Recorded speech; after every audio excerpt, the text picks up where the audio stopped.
Live from the Central Middle School Broadcasting Lab, this is Evangeline Webster with Dreamers Club, a podcast where we talk about how to human better and other stuff that matters to middle schoolers. Please help me welcome our host, Jay Webster. Hello, ladies and gentlemen, and welcome to the Dreamers Club podcast. It's so nice to see you here. I know that you are here because you were promised pizza, and pizza will be happening. You guys are like seriously close to the end of the year. In fact, this is our very last Dreamers Club for this year, which I can hear all the crying. Awfully sad. So sad. Sobbing has taken place. How do you guys feel about the school year coming to an end? Yay! Yay? Yeah, good. Anybody kind of bummed? Yes. Peyton's bummed. Tell us, Peyton. Yeah.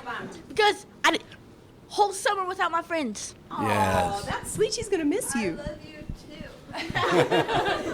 too. Well, it's an interesting time because you know sometimes we have things that happen to us that who can tell me like a definition for subconscious? There's conscious thoughts and subconscious thoughts. Does anybody have a definition? Right over here, please. Right. You will be tested on this after. We're Tell just us your kidding. name. My name is Kyra, and I feel like a definition for subconscious would also be like involuntary, or like you don't mean to do it, but Right. it just happens without you actually thinking. That's very accurate. Who else knows what subconscious means? Subconscious. Does anybody know what conscious means? Okay, so if you have something, that's a great definition. If you have a thought that's conscious, it's a thought that you're aware of. You're thinking about something, you know you're thinking about it, and you're having that thought kind of out loud in your own mind, right? A subconscious thought is a thought that you have that you might not really be aware of. So that's the stuff that happens kind of in an involuntary way, kind of behind the scenes. And sometimes, until you have a conversation, you don't know that these subconscious thoughts are actually there, right? So seasons kind of are like that. We have summer, we have winter, and in between we have these transition seasons, spring and fall. And a lot of people actually have trouble on a subconscious level when we get into transition seasons.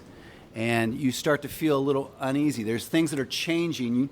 Your body and your mind know they're changing even if you're not consciously aware of it. So we started figuring out that at the end of school years and at the start of school years, there would be all this kind of subconscious anxiety in us that we weren't always aware of, but then you could start figuring out, like you might suddenly feel like, I don't know, edgy, like you're short, your temper is short, your focus is a little fuzzy and off.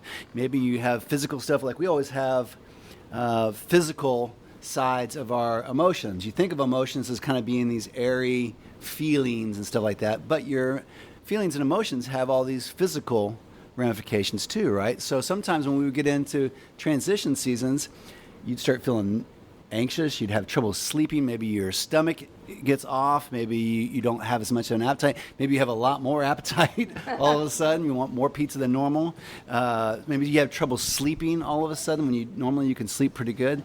All these things happen in transition seasons.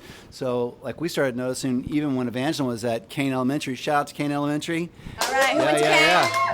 That's some Kane kids still in the room. It's pretty great. Yeah. So we started noticing even way back when, like Evangeline was getting ready to graduate from 5th grade. Poor Evangeline always has to be our example. She already hates us, so we're good.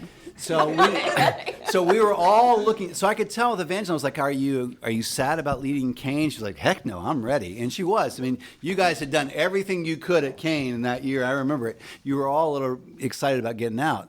But then we got to like the last week of school and all the feels came out, man. Everybody was, oh, this is my last time and this is this. And everybody had trouble. All three of us in our house had trouble sleeping.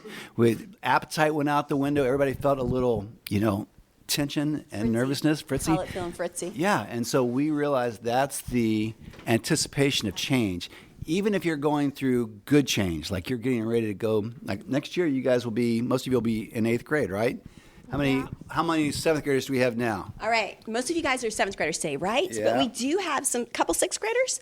All right. So you guys went through a big change this year. So adjusting even though you're looking forward to being the top dog next year and being in 8th grade, and even though you might be a little bored being a 7th grader right now, the whole act of changing can make you feel on a conscious or subconscious level this other sense of anxiety. The fact that you're going to leave your friends for 2.5 months or something like that, that suddenly starts to weigh on you, right? So when you get nervous or you get anxious, how do you show it? What do you feel like when you get anxious? What's that like for you? All right. Everybody's a little different when they get Who anxious. wants to start us off? How do you guys feel when you feel anxious? Anybody? About change. All right, Evangeline, since we already used you as an example, go ahead. Like, how do I feel? Like, what do I do? Yeah, like what are some of the behaviors you find yourself doing? Oh, I find myself just like sitting and thinking, like not specifically about anything, but like my mind will like contradict like with itself, and I'll just like be like really busy, and I'll just like feel off, and it might not be for like a specific reason, but most of the time it's for a specific reason that I haven't like really found out yet. So I just like feel bad, and I feel very like extra self-conscious more than I normally do. Yeah. And That's right. just like really bad, and I don't necessarily know why. That's interesting, yeah. How about you? Right over here. Yeah. Whatever. Say Okay, your Amelia, name. you got to work faster. Get that mic over there. Say your name and then give us your answer. Jareth Witchburg. I feel confused when it happened. Yeah. Feel Yeah, confused. that a little makes sense. foggy. Like That's you great. got all sorts of different kinds of emotions. Anybody else? What Back do you guys here feel behind like us. when you have a change on the way, Amelia? Okay. Like when I was in 5th grade, I was like super excited to leave. Like I was walking out of school, I literally couldn't stop crying. Like and I had to walk home, so it wasn't helpful either. So you walked home bawling? Yep. But that's Wow. because you were worried about the change that was getting ready to happen? No. You were sad? Yeah. Yeah. Okay, that makes sense. Amelia, Yes. can you help us back here? Amelia? Okay, my Please. elementally, my stomach starts hurting, and then if I get like excited anxious, my stomach also starts hurting. Like I get like if I have like a good idea, then my stomach starts hurting. If you have a good idea, so apparently her stomach hurts all the time, whether it's positive or negative. All right. Kyra? How many of you guys? Oh, here, Kyra, go ahead. Usually whenever All right. I feel anxious or anything, I'll either just stop talking completely or just stand still and Yes. zone out and try to forget everything. But sometimes that doesn't work. So you can. Interesting. This doesn't happen just for kids. I can remember growing up. My dad worked outside the home. He was really busy, and a lot of his job was pretty stressful. But you knew when things were stressful for my dad because he got very short about everything. He would just be. He'd get angry really, really quickly. And now I know that a lot of that was because he was having tension or there was change at work or something he was nervous about, and he didn't know how to release that tension, and so it came out on us. He loved us. We were his family, but we took the brunt of that nervousness for him in that moment, right? Does that Yeah. happen to anybody else? Does anybody else get angry when they're anxious? Behind us. All right, Sapphire. Take the mic over to Sapphire, would you? Tell us a little bit about that. I just like have like a short temper whenever I'm like nervous and stuff or like changes happen. So who do you get that short temper? Who do you take it out on? Nobody. I just keep it to myself. Atta girl. Take all those feelings and just shove them way down. That's pretty typical. Yeah. Anybody Who else else? struggle with kind of angry feelings when they're anxious? All right, Kyra, tell us Kyra? about that for you. So Kyra, you're very still and quiet and angry? Yes, I'm angry in my mind. Usually I'll mutter. I'll mutter to myself or just yell. Yeah. Not really yelling, but I'll direct it towards whoever is making me angry, usually either in my brain or I just silently just yap. Yeah. I'm a yapper whenever I get angry. Does Makes sense. anyone lose their appetite when they get nervous or anxious? Yeah. So do you ever notice, or does anybody get extra hungry when they get nervous or anxious? Yeah, for sure. No, I can do what we call it. I have to watch myself because I can do nervous eating, and even if it's just celery, because I have to eat really healthy and it's not that fun. But even if I'm just munching celery or carrots or whatever, it's Right. sort of like I feel like that energy. I'm like, "Arr, arr, arr," Does it, Can take it out on some unrelated celery. question, does anybody ever eat just for entertainment? Like you're just bored and you eat? Speaking of summertime. Yeah. Yeah, specifically pizza. Yeah, so why this stuff is kind of interesting is because, A, you can start to recognize these signs in the people around you. When someone is normally cool or calm or friendly, but all of a sudden they're just extra kind of mean, you can figure out there's probably something going on for them. That's their reaction to it, right? But we can also start to recognize it in ourselves. If I think in these seasons, transition seasons, everything seems bigger, right? All the problems seem bigger, all the nervousness seems bigger, all the emotions get bigger. So if you're in a transition season, that's the moment to slow things down. So if you have to make decisions like maybe don't fire all your friends in a transition season because everything seems bigger, right? Oh, I gotta get rid of all these people. This friend's being fired right now. Apparently, some friends are getting fired. I think Ella has something to say. That's Yeah. right. Say it, Ella. All right, yes, Ella, go. I'll say what she was saying. Okay, Peyton, share what Ella doesn't want to say. So, when he was talking about, like, eating a lot, and she started looking at me. Wow. Can you say it in English? She does it all the time in, like, science. She'll call me, like, asteroid and stuff. Boulder and She asteroid? calls me a boulder. Okay. What does All that right, mean? What does I'm a not boulder really mean? Sure. Okay, so when you sigh really loud when you get anxious, is that it? No, it means really big. Okay. All right, here we go. Yeah, and today Peyton told me that I look like his left butt cheek. But then, Wow. but then today during lunch, Delilah came up to me and she said, "If you look like Peyton's left butt cheek, it must be really pretty butt cheek." And I said, "Thank you." Wow. All right, so Peyton apparently starts firing off really bad jokes. All right, Sapphire. Yeah, and today he also called several people obese. Wow. Project much? anyone? Today, Nice, said actually, nicely. I don't know if they're in here. Oh, no. Are they in here? Who? Jordan or Molly? No. Well, they were writing on the board, Peyton the Piggy.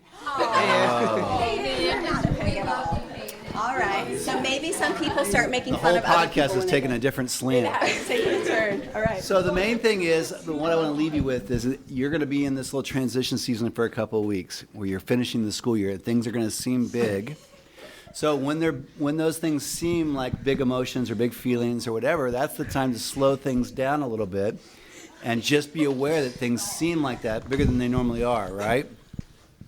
And so take the time to slow things down, to breathe, maybe take a walk, maybe get some exercise, do those things that will relieve you and put you right back in the right place, and then you can move forward again, I believe right? you guys were really nervous before you started at Central.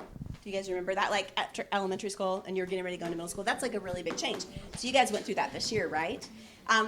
I think one of the things that helps me when I'm in a transition season and I start acting fritzy, as we like to say, making fun of everybody like Peyton. No, I'm kidding.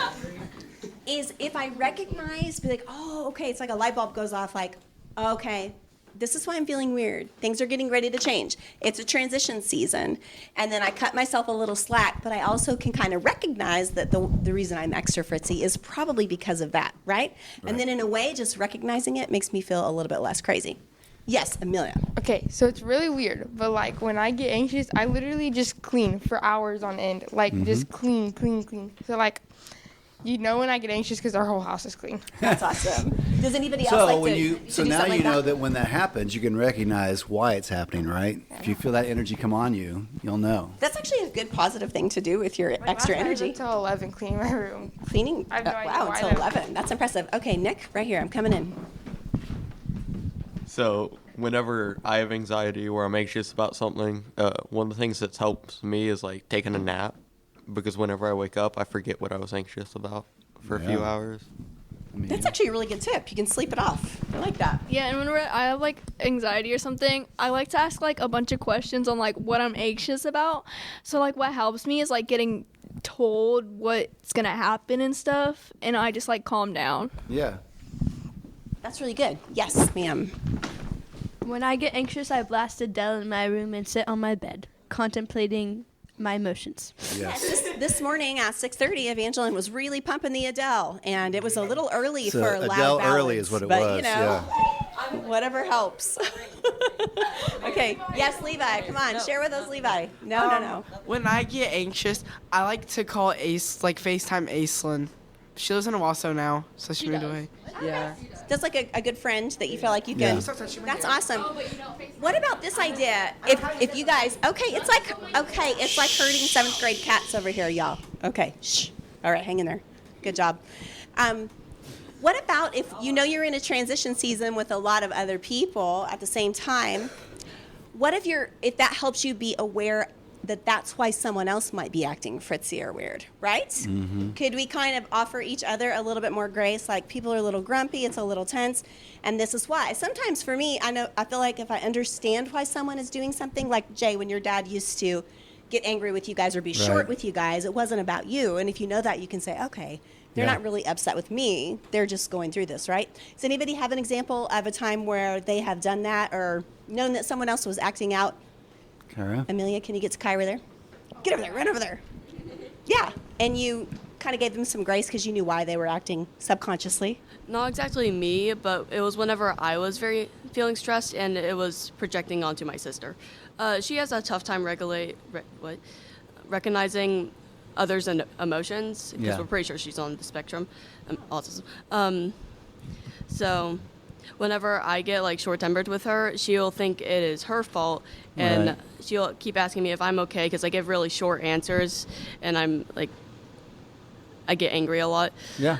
And I'll just tell her I'm fine. I'm just upset about whatever happened, and usually she'll either leave me alone or she'll encourage me to spend time with her and let us have little sister bonding time. So yeah. Yeah. That's really awesome. But the fact that you recognize and she tells you guys are able to say to each other, I'm not really mad at you. I'm sorry I'm acting short. I'm not mad at you. I'm just really stressed about this really helps, right? Amelia? All right. Okay. Go ahead, Amelia. So my sister, like, Tuesday broke her arm, and we just found out yesterday, but she has been like literally non-sleeping. So literally midnight, like, I wake up and she's just scrolling through YouTube shorts on her tablet. I'm like, girl, you need to go to bed. She's like, I can't sleep. I'm like, okay, well, you still gotta go to bed. So she just doesn't sleep when she gets anxious, which doesn't help her cause, because then she just makes herself way more anxious not sleeping. So. Yeah, I can understand that. So you've got to be extra loving to her, right? No. First of all, thank you for all your comments. Second of all, let's leave you with a couple of things before we break and head for pizza. So what all this kind of comes down to is a certain level of awareness, recognizing when you have feelings, when you have emotions, why you're having those feelings and emotions, and why that's important. Second of all, noticing that when you're in transition seasons, whether they're actual seasons like spring and fall, that all those things, that your emotions are a little bigger than they normally would be. If you're in transition spots in life, they're bigger. So recognize that and maybe take an extra minute before you make big decisions on that stuff. And then realize that other people may be feeling that way too. So when someone is short with you, it's probably not you. It's probably them going through a season. And now I want to give you a little challenge. Are you guys ready? So now that you Everyone know listening for the this, challenge. now that you know how difficult these seasons are, now that you've lived through these seasons, next year you will be in what grade? Eighth grade, and or ninth grade, and you will be the oldest people on the campus. You'll be the head class, right? So who will be the most nervous next year when you come back to school? The sixth graders. The sixth graders. So it's on you as the upperclassmen to figure out how to make them feel more comfortable, to do for them what you wish somebody would have done for you when you got here, right? So you can make the sixth graders feel more comfortable. You can help them find their way. You can help them not panic. You can help them know they're safe. You can do all those things to help them in that process, right? And then that will come back around to you. You guys have done a wonderful job. Are you guys ready for some pizza? All right, let's hear it for you guys. All right, let's hear it for the Dreamers Live Clubcast. Give yourselves a hand. Thank you to Central Middle School Broadcasting Group. We appreciate